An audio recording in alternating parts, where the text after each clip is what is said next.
ప్రార్థన ప్రార్థన ప్రార్థన ప్రార్థన ద్వారా గొప్ప కార్యాలు జరుగుతాయి. రండి, మీ దుఃఖం. దేవుని బిడ్డలమైన లూకాసు వార్త 1:1, అపోస్తుల కార్యాల గ్రంథం 1:1 చదువుతాం. చూడండి, లూకాసు వార్త మొదటి వచనం, అపోస్తుల కార్యాల గ్రంథం 1:1 వచనం.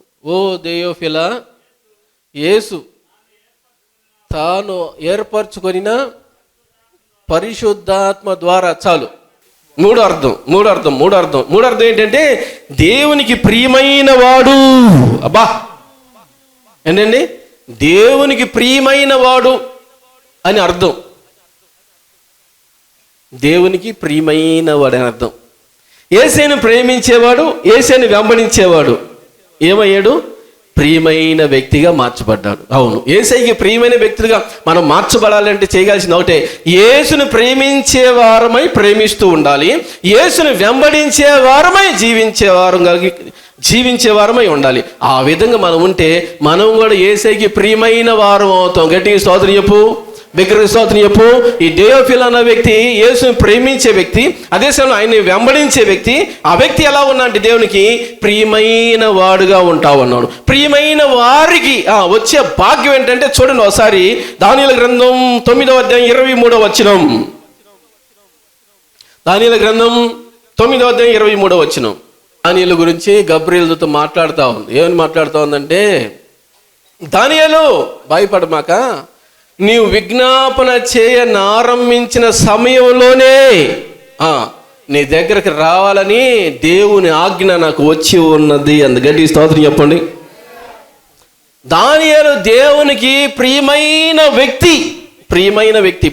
వ్యక్తి కనుకునే దానియేలు దగ్గరికి పోవాలని గబ్రియేలు దొరికి దేవుని దగ్గర నుంచి ఆజ్ఞ వచ్చింది. గట్టికి స్తోత్రం చెప్పు, బిగ్గరగా స్తోత్రం చెప్పు. అంటే దాని అర్థం ఏంటంటే, దానియేలు చేసిన ప్రార్థనగా జవాబు వచ్చింది. ఏదైతే అడిగాడో అది దొరికింది, ఏదైతే కోరుకున్నాడో అది వచ్చింది, ఏదైతే ఆశపడ్డాడో ఆశించి తన సొంతం అయిపోయింది. గట్టిగా స్తోత్రం చెప్పండి. దేవుని పిల్లలకి లోకంలో బ్రతుకుతున్నప్పుడు దేవునికి ప్రియమైన వారుగా మనం కూడా జీవించినప్పుడు మనం కోరుకున్న ప్రతిదీ దొరికిద్ది, మనం ఆశించింది ప్రతిదీ దొరికిద్ది, మనం అడిగింది ప్రతిదీ మనం పొందుకుంటాం. కారణం ఏంటంటే, మనం అడిగేది మనకు దీవెనకరంగా ఉంటుంది, మనం అడిగేది ఇతరులకు దీవెనకరంగా ఉంటుంది, మనం అడిగేది మనకు మేలుకరంగా ఉంటుంది, మనం అడిగేది ఇతరులకి మేలుకరంగా ఉంటుంది కనుక, ఉపయోగకరంగా ఉంటుంది కనుక, ఆశీర్వాదాలు తెచ్చేదిగా ఉంటుంది కనుక ఏం చేస్తారంటే, యేసయ్య దానిని అడిగింది ప్రతిదల్లా ఇస్తూ ఉంటాడు. గట్టి స్తోత్రం చెప్పండి. కొంతమంది అడిగేది ఈరు, ఎందుకంటే వాళ్ళకి నష్టాన్ని కలిగించేది అడుగుతారు. ఏమడుగుతారు చెప్పండి? నష్టాన్ని కలిగించేది అడుగుతారు. కాబట్టి ఆయన ఏం చేస్తారంటే ఈడు దేవుని చిత్తానికి విరుద్ధంగా ఉన్నది అడుగుతారు కాబట్టి ఇవ్వరు. అవును, పిల్లోడు కత్తి అడుగుతారు, ఇస్తారా? చాకు అడుగుతారు, ఇస్తారా? బ్లేడ్ అడుగుతారు, ఇస్తారా? మీ పిల్లకి ఇచ్చేటట్టు నా బ్లేడ్ అడిగితే కోసుకుంటారని ఈరు, చాకి ఈరు, కత్తి ఈరు, ఏది ఎందుకని వాడికి అపాయం కలిగింది కాబట్టి ఈరు. దేవుడు కూడా ఇదిగో యేసునికి ప్రియమైన వ్యక్తులుగా ఉండకుండా ఉంటే ఆయన కొన్ని ప్రార్థనగా జవాబు ఇయ్యడండి. ఎందుకంటే వారు యేసుని ప్రేమించేవాళ్ళు కాదు కనుక, యేసుని వెంబడించేవాళ్ళు కాదు కనుక, ఏం అడగాలో ఏం అడగకూడదు వాళ్ళకి తెలియదు కాబట్టి ఏదో ఒకటి అడుగుతూనే ఉంటారు. ఏం అడుగుతుంది నాకు అర్థం కాదు. కొంతమంది అడుగుతారు, నన్ను తీసుకెళ్ళవా? పోతే ఏమైంది? భూమి కొంత బరువు తగ్గింది, ప్రభుత్వానికి కొంత బరువు తగ్గింది. అంతే, అడగకూడదు అట్టగా. ప్రభు 100 సంవత్సరాలు బ్రతకాలు వేసిన వాళ్ళు దీవించాల. ఆయన ఏమంటాడు? హల్లెలూయా అంటాడా? ఇదేంద్రు ఆయన ఏమంటాడు అంటే హల్లెలూయా కాదు, ఆయన ఏమంటాడంటే ఆమేన్ అంటాడు. గట్టి స్తోత్రం చెప్పండి, బిగ్గరగా స్తోత్రం చెప్పండి. ప్రభా నేను 100 సంవత్సరాలు బ్రతకాలా, వేసిన వాళ్ళు 100 సంవత్సరాలు బ్రతకాలా అని చెప్పాను అనుకో, ఆయన ఆమెను ప్రభా ఈ పాడు బతుకు, దేనికి రాని బతుకు, ఎందుకు ప్రభు అందరికి ఎక్కువ తీసేసుకో ప్రభు సత్తారని చెప్పండి. ఆయన ఆమెను అండం. ఏంది అందరు సత్తను నేను సావను అనుకుంటే సావు, ఎందుకు ఆయన ఆమెను అంటాడు? కనుక దేవుని బిడ్డల పైన మనం ఆ విధంగా తెలియకుండా చాలా మనం అడగకూడని అడుగుతుంటాం, నష్టాన్ని తెచ్చే ఇబ్బందిని పెట్టే అడుగుతుంటాం. అందుకే ఆయన ఈడు. అది యేసును ప్రేమిస్తూ యేసును వెంబడిస్తూ ఉన్నాం అనుకో, మనకు అన్నీ తెలుసు కాబట్టి అన్ని మేలుకరమైన, ఉపయోగకరమైన, దీవెనకరమైన అన్నీ అడుగుతుంటాం. ఆయన మేలుకరమైన, ఉపయోగకరమైన, దీవెనకరమైన ఆమేన్ ఆమేన్ ఆమేన్ ఆమేన్ అంటుంటాడు, అన్నీ ఇస్తూ ఉంటాడు. గట్టి స్తోత్రం చెప్పు. నువ్వు యేసును ప్రేమించే వ్యక్తి అయితే, యేసును వెంబడించే వ్యక్తి అయితే, ఏది అడగాలో నీకు తెలుసు, ఏది అడగకూడదో తెలుసు. అడగాల్సింది అడుగుతావు, దాన్ని పొందుకుంటావు. అడగాల్సింది అడుగుతావు, దీవించబడతావు. అడగాల్సింది అడుగుతావు, దీవెనకరంగా ఉంటావు. ఇది కదా నిజమైన క్రైస్తవ జీవితం. ఇది కదా ఉన్నతమైన భాగ్యవంతమైన జీవితం. అవును అవును, దేవుని పిల్లంగా ఈ లోకంలో మనం బ్రతుకుతున్నప్పుడు, దేవుని పిల్లంగా ఈ లోకంలో ఉంటున్నప్పుడు, ఆ విధంగా దేవునికి ప్రియమైన వారు ఎవరైతే ఉన్నారో వారు అడిగిందల్లా వస్తూ ఉంటుంది. ఇంకంతే, వస్తూ ఉంటుంది ఇంకంతే. లోకాకి డబ్బులు ఇచ్చి ఏం చేస్తావు లోకా ఈ డబ్బులు అంటే, నీ పేరు మీద నీ పేరు మీద సువార్త రాస్తా, దేయోఫిలా అన్న పేరు మీద సువార్త రాస్తా, దేయోఫిలా అన్న పేరు మీద అపోస్తుల కార్యాల గ్రంథంగా రాస్తా, 2 రాస్తా అన్నాడు. సరే అట్లయితే తీసుకొని చెప్పని చేశాడు, ఇచ్చాడు. ఇచ్చిన తర్వాత ఏం జరిగింది, దేయోఫిలా అన్న పేరు మీద లూకా సువార్త, దేయోఫిలా అన్న పేరు మీద అపోస్తుల కార్యాల గ్రంథం 2 రాయబడ్డాయి. అందుకే లోక అంటాడు, నీ పేరు మీద ఇవి రాయటము నాకు యుక్తమని తోచుచున్నది అని రాశాడు. గట్టి స్తోత్రం చెప్పు. చెప్పు, గట్టి స్తోత్రం చెప్పు. ఇప్పుడు దేవుని సన్నిధిలో ఏదైతే ఆశించాడో దేయోఫిలా, అది జరిగిందా జరగలేదా? జరిగిందా జరగలేదా? నీ పేరు మీద సువార్త రాశాడు రాయలేదా? నీ పేరు మీద అపోస్తుల కార్యాల గ్రంథం రాశాడు రాయలేదా? మరి ఇంకంతే. అతని యొక్క ఇష్టం నెరవేరింది, అతని యొక్క ఉద్దేశం నెరవేరింది, ఆ వ్యక్తి యొక్క కోరిక నెరవేరింది, ఆ వ్యక్తి ఆశించింది ఆ వ్యక్తి దొరికింది. దేవుని పిల్లంగా ఈ లోకంలో జీవిస్తున్నప్పుడు దానియేలు ప్రార్థన ఆలకించిన దేవుడు, దానియేలుకు సహాయం చేసిన దేవుడు, దేయోఫిలా ప్రార్థన ఆలకించిన దేవుడు, తన సహాయం చేసిన దేవుడు, వాళ్ళ ఇష్టాన్ని కోరికలు తీర్చిన దేవుడు. నీ కోరికలు కూడా వేసిన తీర్చబడును గాక, నీ ఇష్టాలు కూడా వేసిన తీర్చబడును గాక, మీ ఇష్టాలన్నీ వేసే ఇష్టాలకు వేసిన ఆశీర్వదించబడును గాక. దేవుని పిల్లంగా లోకంలో మనం బ్రతుకుతున్నప్పుడు, ఆలోచన చేస్తున్నప్పుడు, యేసును ప్రేమించు, యేసును వెంబడించు. ఏం అడగాలో, ఏం అడగకూడదు, ఏం పొందాలో, ఏం పొందకూడదు, ఎలా ఉండాలో, ఎలా ఉండకూడదు అన్నీ అర్థమవుతాయి. అడగాల్సిన అన్నీ అడిగి పొందుకొని యేసునాలు వర్ధిల్లుతాము. 100కి 100 ప్రార్థనలు చేసానుకో, 100 ప్రార్థనలకు జవాబు పొందుతావు. ఎందుకంటే దేవునికి ప్రియమైన కుమారుడును కుమార్తెవు. నువ్వు 2000 ప్రార్థనించి 2000 ప్రార్థనలకు జవాబు పొందుకుంటావు. ఎందుకంటే దేవుని కుమారుడు, దేవుని కుమార్తెవు.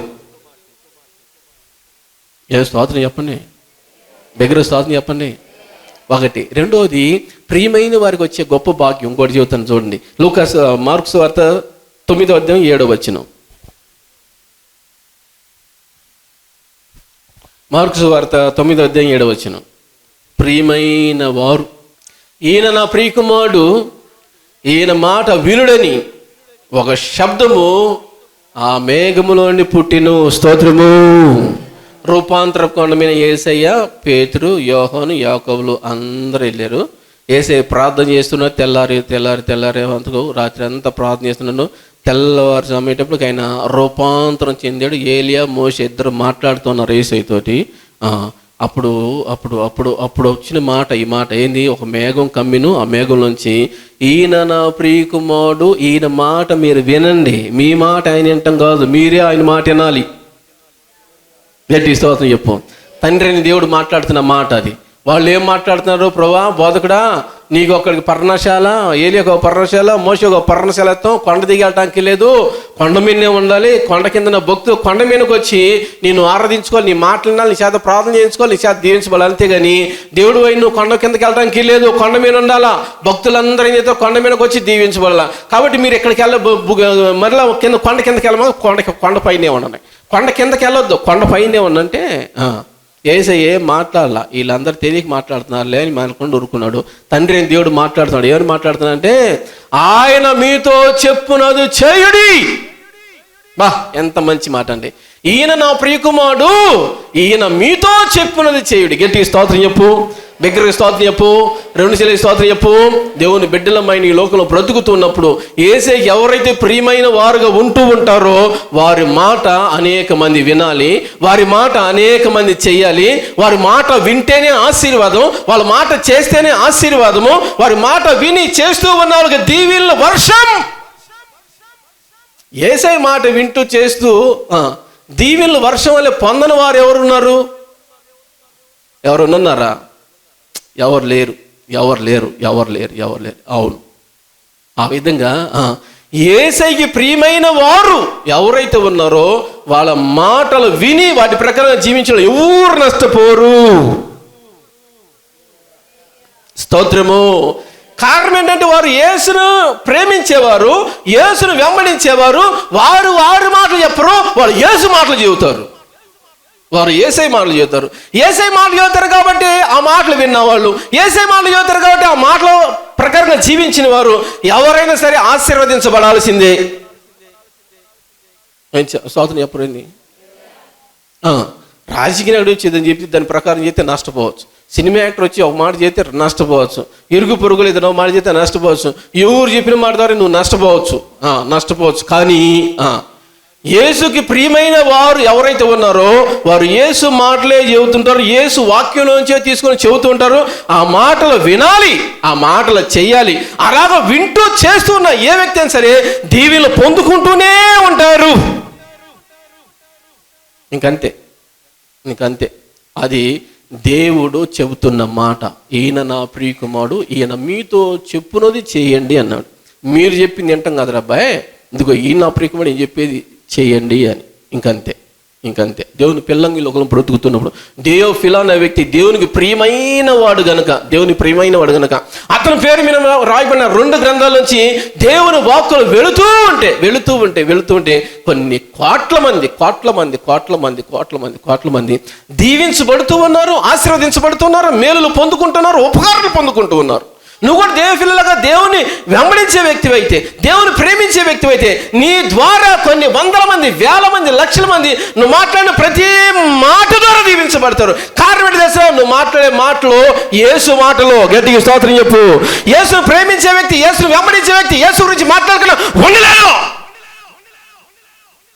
మాట్లాడకుండా ఉండలేరు. మనం ఎవరినైతే ప్రేమిస్తామో వాళ్ళ గురించి మాట్లాడతాం. గట్టిగా స్తోత్రం చెప్పండి. కొత్తగా పెళ్ళైన వాళ్ళు మాట్లాడుకుంటారా? భర్త లేనప్పుడు భార్య లేనప్పుడు భర్త మాట్లాడుకుంటూ ఉంటారు. ఫ్రెండ్స్తో మాట్లాడుకుంటారు. ఏమని మాట్లాడుకుంటారు? ఏమే ఎట్లాంటి మీ ఆయన ఎట్లా ఉంటుండే? ఆయన చాలా మంచోడమ్మా, ఆయన అంత మంచోడు ఇంకెవరు ఉండరు, అసలు చాలా మంచోడు. అసలు నేను కోరుకున్న చీర తెస్తాడు, నేను ఎంత డబ్బులు కంటాను డబ్బులు ఎత్తాడు, నేను ఇది ఎమ్మంటే ఏదైనా ఎత్తాడు, కొండ మీద కోతేని తీసుకొచ్చి ఎత్తాడు, అబ్బో పువ్వులో పెట్టుకొని చూస్తాడు. మా ఆయన అసలు దేవుడు లాంటాడు, ఏందనుకుంటున్నా అంటారు. అనా సంవత్సరం తర్వాత ఏమే అని అనుకో, వాడు పెద్ద సైతానే అంటారు. అదేందా కోరింది ఇస్తాడు, కొండ మీద కోతిని ఇస్తాడు, ఏదేం చేస్తాడు అన్నావు కదా, మరలేని దేవుడు అన్నా కదా, నా భర్త దేవుడు అన్నాడు కదా, దేవుడు అంటాడు అన్నా కదా, మళ్ళీ ఇప్పుడే సైతాన్ అంటున్నాను. అప్పుడేదో అట్ట అనుకున్నాను. పెళ్ళైన కొత్తలో చీర తెచ్చాడు, పూలు తీసుకొచ్చాడు, స్వీట్ తీసుకొచ్చాడు, అట్ట పోతా అన్నాడు, ఇట్ట వద్దా అంటే వస్తా అన్నాడు, కూర్చుని లేదా అన్నాడు. ఇప్పుడు అంటే అబ్బే అవి తోటి పనికి మళ్ళీ చీర తెమ్మంటే డబ్బులు అన్నాడు, పూలు అంటే డబ్బులు అన్నాడు, ఆడకపోతే వద్దన్నాడు, ఏడుందో అంటే వద్దన్నాడు, అది చేద్దాం అంటే ఇది చేద్దాం, ఏ చెప్పినా కానీ వద్దు అని చెప్పనని జీవితం అంతా కర్మ. ఏం చేస్తా కర్మ అని తల కొట్టుకుంటారంటారు. దేవుని పిల్లకి లోకంలో జీవిస్తున్నప్పుడు చెప్పండి. పెళ్ళైన కొత్తలో ఎవరైనా అట్లానే అనుకుంటారు. పెళ్ళైన సంవత్సరం తర్వాత కదా ఆ స్వభావం అంతా, ఆ స్వరూపం అంతా బయటకు వచ్చిన అబ్బో ఇది పెద్ద సైతాన్ ఆయన అనిపించేది. దేవుని పిల్లంగి లోకంలో బ్రతుకుతున్నప్పుడు, ఈ లోకంలో బ్రతుకుతున్నప్పుడు యేసును ప్రేమించే, భర్తను ప్రేమించే ఏ భార్య అయినా కానీ ఏం చేస్తుంది చెప్పండి? ఆయన గురించి మాట్లాడకుండా ఉండలేదు. భార్యను ప్రేమించే ఏ వ్యక్తి అయినా సరే భార్యను గురించి మాట్లాడకుండా ఉండలేరు. వారు ద్వేషించే వ్యక్తి, దూషించే వ్యక్తి ప్రేమించట్లేదని చెప్పారంటే వాళ్ళ గురించి ఏం మాట్లాడరు. ఏం చేయాలంటాడు? సైతానుడు అంటారు. అదే ప్రేమ ఉందనకి ఏం చెప్పండి, ప్రేమ ఉందనకి ఏం చేస్తారు చెప్పండి? 1,00,000 చెప్పరు, 1,00,000 చెబుతారు. అట్లా దేవుని పిల్లంగి లోకంలో బ్రతుకుతున్నప్పుడు అట్లాగా ఎవరైతే ప్రేమిస్తూ ఉంటారో వారి గురించి మాట్లాడుకుని ఉండలేరండి. యేసుని ప్రేమించే వ్యక్తిగా యేసుని గురించి మాట్లాడుకుని ఉండలేవు. ఉన్నాడా యేసుని గురించి మాట్లాడుకుని ఉండకుండా ఉన్నాడా? ఉండలా. దేఫీలో ఊరకున్నాడా? అబ్బాయి నేను ఎడిది సువార్త చెప్పను కాబట్టి ఇదిగో డబ్బులు ఇస్తాను కానీ ఏం చేస్తాను, గ్రంథాలు అడతాను రాసిన గ్రంథాల ద్వారా ఏం చేస్తాడు శుభ్రంగా నా మాటలు ఆ గ్రంథాల ద్వారా ఏం చేస్తాంటే ప్రపంచం అంతా తెలుసుకుంటా ఉంటారు. గట్టి స్తోత్రం చెప్పు, బిగ్గరగా స్తోత్రం చెప్పు. దేవుని బిడ్డలంగా ఈ లోకంలో బ్రతుకుతున్నప్పుడు యేసును ప్రేమించే ఏ వ్యక్తిని యేసుని గురించి మాట్లాడతారు, యేసును వెంబడించే ఏ వ్యక్తిని యేసుని గురించి మాట్లాడుతుంటారు, యేసును ప్రేమిస్తూ వెంబడించే వ్యక్తి యేసుని గురించి మాట్లాడకుండా ఉండలేరు. అలాగ మాట్లాడుతున్న నీ జీవితం ధన్యమైంది. యేసుని గురించి మాట్లాడే నాలుగు ధన్యమైంది, యేసుని గురించి మాట్లాడే పెదవుల ధన్యమైనవి, యేసుని గురించి మాట్లాడే బ్రతుకు ధన్యమైనది. కారణం ఏంటంటే వారి మాటలు వేల మంది, లక్షల మంది, కోట్ల మంది విని దీవించబడతారు. నా ద్వారా ప్రజలు దీవించబడుతున్నారంటే నాకు ఎంత ధన్యత, నా ద్వారా ప్రజలు ఆశీర్వదించబడుతున్నారంటే నాకు ఎంత ధన్యత, నా ద్వారా ప్రజలు మేలు పొందుకున్నా నాకెంత ధన్యకరమైన జీవితం. ధన్యకరమైన జీవితమా కాదా? సంతోషమా కాదా? ఆనందమా కాదా? ఎంత ధన్యత ఇచ్చాడు నాకు యేసయ్య. నా నాలుక ధన్యమైంది, నా పెదవులు ధన్యమైనవి, నా జీవితం అంతా ధన్యమైంది. ఎందుకంటే యేసుని గురించి మాట్లాడతాను నేను. ఎవరి గురించి? యేసుని గురించి మాట్లాడతాను. లోకంలో ఉన్నప్పుడు సినిమా యాక్టర్ల గురించి మాట్లాడాను, సినిమా పిచ్చోండి కాబట్టి. ఎవరి గురించి? సినిమా యాక్టర్ గురించి మాట్లాడాను, సినిమా పిచ్చోండి కాబట్టి. లోకంలో ఉన్నప్పుడు యేసులోనికి వచ్చిన తర్వాత యేసుని గురించి మాట్లాడుతూ ఉన్నాను. ఆ మాటల ద్వారా, ఆ ప్రార్థనల ద్వారా దీవించబడుతూ ఆశీర్వదించబడుతూ ఉన్నారు, మేలు ఉపకారాలు పొందుకుంటూ ఉన్నారు. కనుక దేవుని బిడ్డలు ఈ లోకంలో బ్రతుకుతున్నప్పుడు యేసుని ప్రేమించి యేసుని వెంబడించే ఏ వ్యక్తి మాటలైనా సరే సమాజం వినాల్సిందే. వాళ్ళ మాటలు వింటేనే రక్షణ, వాళ్ళ మాటలు వింటేనే ఆశీర్వాదం, వాళ్ళ మాటలు వింటేనే మేలులు, వాళ్ళ మాటలు వింటేనే ఉపకారము. ఇంకంతే. కారణం అంటే వాళ్ళ మాటలు, అది యేసే మాటలు. లోకస్తులు మాట్లాడతారు, ఏం మాటలు? లోకపరమైన మాటలు మాట్లాడతారు. వాటి వల్ల ఉపయోగం ఉంది?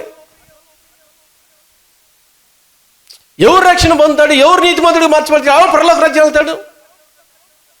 ఆ లోకపరమైన మాటల ద్వారా నష్టం ఉంది.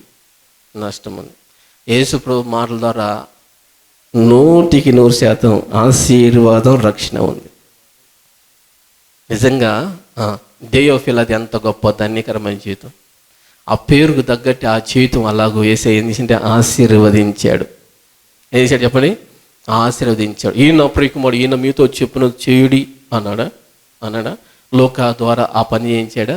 ఇప్పుడు ఆ మాటల ద్వారా ప్రపంచం అంతా ఏం చేస్తే ఆ లోకాసువార్త చదువుకొని, ఆ అపోస్తుల గ్రంథం చదువుకొని వాటిని ప్రకటిస్తూ ఉంటే అనేక మంది దీవించబడుతూ ఆశీర్వదించబడుతూ పరలోక రాజ్యం చేర్చబడుతూ ఉన్నారు. కనుక ప్రౌపిల్లమైన మనం ఈ యొక్క ఉదయకాల పేళలో మనం ఎలా ఉండాలంటే దేయోఫిల్ లాగా ఉండాలి. గట్టి స్తోత్రం చెప్పండి. దేవునికి ప్రియమైన వారంగా ఉండాలి. ప్రియమైన వారంగా మనం ఉన్నామంటే మన ప్రతి ప్రార్థనకు జవాబు వస్తుంది. ప్రియమైన వారంగా మనం ఉన్నామంటే మనం మాట్లాడే యేసయ్య ద్వారా అనేక మంది ఆశీర్వదించబడుతూ దీవించబడుతూ మేలు ఉపకారాలు పొందుకుంటూ ఉంటారు. కనుక పిల్లలకి లోకంలో బ్రతుకుతున్నప్పుడు 3 విషయాలు నేర్చుకున్నాం. చెప్పండి, ఎన్ని విషయాలు? 3 విషయాలు. దేయోఫిల్ అంటే అర్థం ఏంటి? దేవుణ్ణి ప్రేమించువాడు, యేసును ప్రేమించువాడు. దేయోఫిల్ అంటే అర్థం ఏంటి? యేసును వెంబడించువాడు. దేయోఫిల్ అంటే అర్థం ఏంటి? దేవునికి ప్రియమైన వ్యక్తి, ప్రియమైన వాడు అని అర్థం. చెప్పండి. దేవుని పిల్లలమైన మనం ఆధ్యాత్మిక సైనికులు ఉన్నారు. ఎవరు? పరిశుద్ధాత్మతో నింపబడిన వారు ఆధ్యాత్మిక సైనికులు. గట్టిగా స్తోత్రం చెప్పు, బిగ్గరగా స్తోత్రం చెప్పు, 2 సార్లు స్తోత్రం చెప్పు. వీరు ఎవరితో పోరాడతారు అంటే కంటికి కనిపించని ఆకాశ మండలంలో ఉన్న దురాత్మలతో పోరాడతారు. అందుకే అపోస్తుడే పోలేమనంటే మనం పోరాడున్నది శరీరులతో కాదు, లోక సంబంధమైన అధికారులతో కాదు, కానీ ఆకాశ మండలంలో ఉన్న దురాత్మల సమూహంతో అన్నాడు. దేవుని పిల్లలకు మనం పోరాడేది ఎవరితో అంటే ఆకాశ మండలంలో ఉన్న దురాత్మల సమూహాలతో పోరాడుతూ ఉంటాం. అబ్బాయి, ఎదుటి మనిషి ఉంటే సైనికుడు దగదగ చంపేశాడు అనుకోవచ్చు. ఎదుటి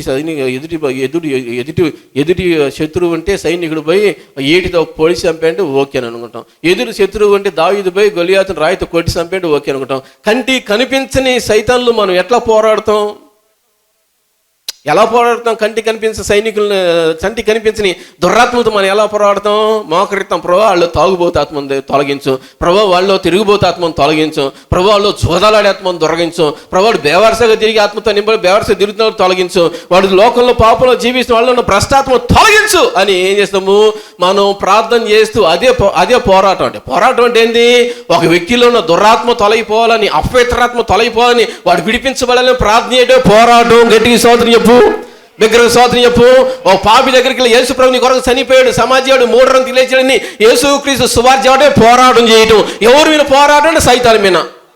నువ్వు మోకరించి సైతాన్ని పట్టిన తాగుబోతుల, తిరుగుబోతుల కోసం, చోదాల కోసం ప్రార్థన చేస్తున్నావా? సైతాన్ మీద పోరాడుతూ ఉన్నావు. బారమాసలకు వాక్యం చదువుతున్నావా? సైతాన్ మీద పోరాడుతున్నావు, మనుషులో కాదు. గట్టి స్తోత్రం చెప్పు, విగ్రహ స్తోత్రం చెప్పు, 2 శరీర స్తోత్రం చెప్పు. దేవుని బిడ్డలమైన మనం ఆ విధంగా ఆర్మీ సైనికుడు ఏం చేస్తాడంటే కంటికి కనిపించే సైన్యంతో, శత్రువుతో పోరాడి దేశాన్ని కాపాడుతాడు. ఈ విధంగా మనం ఏం చేస్తామంటే మానవ జాతి యావత్తును కాపాడుతాం. సైనికులు ఒక దేశానికి, భారతదేశానికి ఉన్న సైనికులు ఒక దేశానికి మాత్రమే కాపాడుతూ ఉంటారు. కానీ మనం ప్రపంచంలో ఉన్న, దేశంలో ఉన్న ప్రతి ఒక్కరిని, ప్రపంచంలో ప్రతి ఒక్కరిని కాపాడగలం. స్తోత్రం చెప్పండి గట్టిగా, బిగ్గరగా స్తోత్రం చెప్పండి. దేవుని బిడ్డలమైన మనం ఈ రకంగా మనం ఒక లిస్ట్ రాసుకుని, సినిమా యాక్ట్ అయితే, తాగుబోతున్నా, తిరిగిపోతులు అయితేనేవి, ఇలాంటివి చూతాలాంటి వాళ్ళు అయితేనేవి, బేవర్సంగా తిరుగుతున్న వాళ్ళైతే, రౌడీస్లో తిరుగుతున్న వాళ్ళైతే, అల్లరిచల్లగా బ్రతుకున్న వాళ్ళైతే, వీళ్ళందరూ లిస్టులు పెట్టుకుని పేర్లు పెట్టి ప్రార్థన చేయలేని వాళ్ళందరూ మారు మోసిపోతారు. రక్షణలోకి వెళ్ళి మన వాక్యం చదువుతూ ఉంటే కొంతమంది మారు మోసిపోతారు.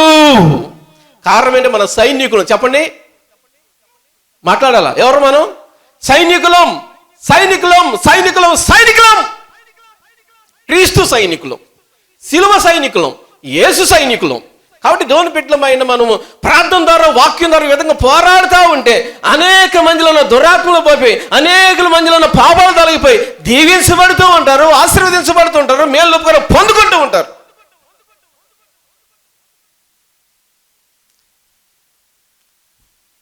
ఇట్టి గొప్ప భాగ్యంలోనికి తీసుకొని వచ్చేది యేసును వెంబడించిన జీవితం. యేసును వెంబడించిన జీవితం. ఆ కొర్నేలి కుటుంబంలో బంధువులు కావచ్చు, స్నేహితులు కావచ్చు, కుటుంబీకులు కావచ్చు, పరిశుద్ధాత్మతో నింపబడ్డారు. పేతురు మాట్లాడుతూ ఉంటే సిలువ సైనికులా తయారైపోయారు వాళ్ళు. గట్టిగా స్తోత్రం చెప్పండి, 2 శరీర స్తోత్రం చెప్పండి, బిగ్గరగా స్తోత్రం చెప్పండి. అవును, దేవుని పిల్లంగా యేసు ప్రభువుని వెంబడించే వాళ్ళకి ఎంత గొప్ప భాగ్యం ఉందండి, ఎంత గొప్ప ధన్యత ఉంది. సిలువ సైనికులు తయారు చేసిన భాగ్యం ఉంది. వారి ద్వారా రక్షణ పొందటమే కాదు, వారి ద్వారా రక్షణ పొందిన వాళ్ళ సిలువ సైనికులుగా తయారు చేసిన భాగ్యం యేసును వెంబడించే వారికి ఉంది. ఇదిగో ఈ లూకాసు వారి ద్వారా, అదే సమయంలో అపోస్తలుల కార్యాల ద్వారా అనేక మంది సిలువ సైనికులుగా మార్చబడి, సిలువ సైనికులుగా ఏం చేస్తున్నారంటే అనేకుల్ని కాపాడుతూ ఉన్నారు. పాపం నుండి కాపాడుతున్నారు, సాతాను నుండి కాపాడుతున్నారు, నరకం నుండి కాపాడుతున్నారు, లోకం నుండి కాపాడుతూ ఉన్నారు, ప్రజలను పరలోక రాజ్యానికే సిద్ధపరుస్తూ ఉన్నారు. గట్టిగా స్తోత్రం చెప్పు, బిగ్గరగా స్తోత్రం చెప్పు. దేవుని బిడ్డలంగా ఈ లోకంలో బ్రతుకుతున్నప్పుడు యేసును వెంబడించే జీవితం సామాన్యమైనది కాదు. ఈ యేసు ప్రభువుని వెంబడించేవాడు కాబట్టే ఆ సువార్త ద్వారా, ఆ పత్రిక ద్వారా, అపోస్తలుల కార్యాల గ్రంథాల ద్వారా ప్రకటించబడుతున్న వాక్కుల ద్వారా పరిశుద్ధాత్మతో నింపబడి చేస్తుంటే అనేక మంది సిలువ సైనికులుగా తయారైపోయారు.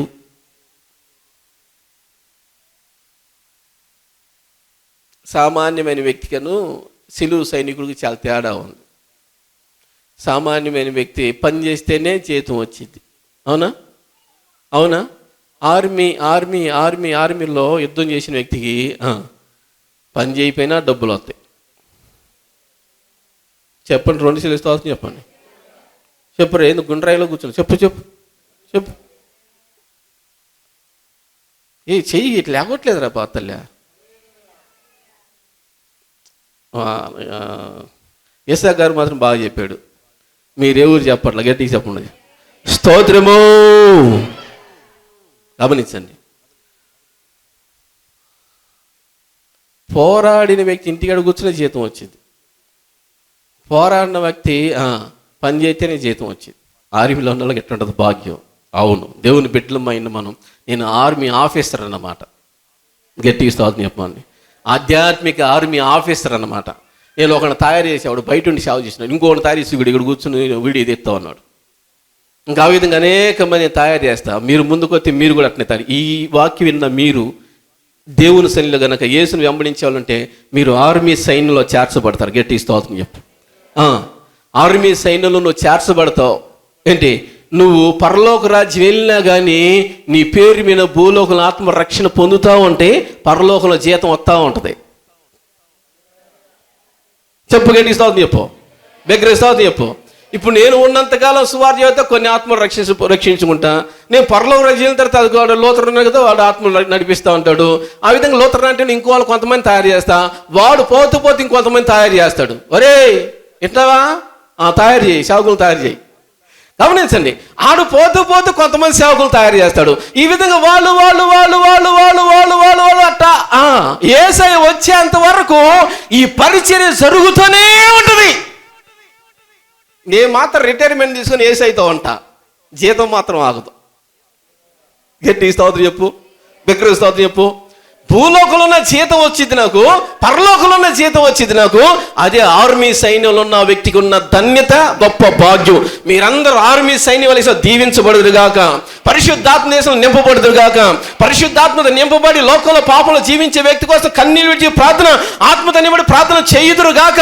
లోకంలో జీవించే వ్యక్తి మీ నోటి ద్వారా యేసునామములో వాక్కులు, యేసయ్య సువార్త వచ్చునుగాక. అవును, పరిశుద్ధాత్మతో ఉన్న వాళ్ళు ఎవరు ఊరుకుంటారండి? నేను రక్షించబడి దాదాపు ఇది 26వ సంవత్సరం జరుగుతూ ఉంది. ఎన్నో సంవత్సరం?